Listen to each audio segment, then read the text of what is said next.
பூச நட்சத்திரத்துக்கு அடுத்த நட்சத்திரம் என்ன அப்படின்னு பார்த்தீங்கன்னா, ஆயில்ய நட்சத்திரம். இந்த ஆயில்ய நட்சத்திரத்துடைய குறியீட நீங்க பார்த்தீங்கன்னா, சர்ப்ப குறியீடு அப்படின்னு என்ன பண்ணுவாங்கன்னா சொல்லுவாங்க.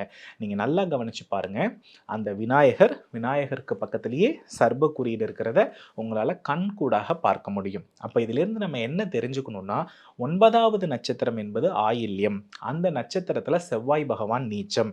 அப்போ நாம கோபம் இதனால பண்ணின கர்ம வினைகளுடைய தொகுப்ப நம்ம குறைக்கணும்னா, ஆயில்ய நட்சத்திரத்த நாம என்ன பண்ணணும்னா செயல்படுத்தணும்.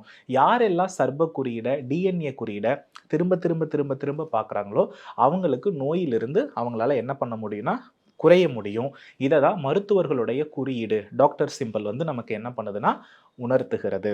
அப்ப நல்லா நீங்க தெரிஞ்சுக்கோங்க. அரச மரம், அரச மர விநாயகர், அங்க இருக்கக்கூடிய சர்ப்ப குறியீடு. அதே போல வந்து பார்த்தீங்கன்னா, வியாழக்கிழமையில குருமார்களுடைய தரிசனம், சுயம்பாக இருக்கக்கூடிய சிவபெருமானுடைய வழிபாடு, அரச மரம்.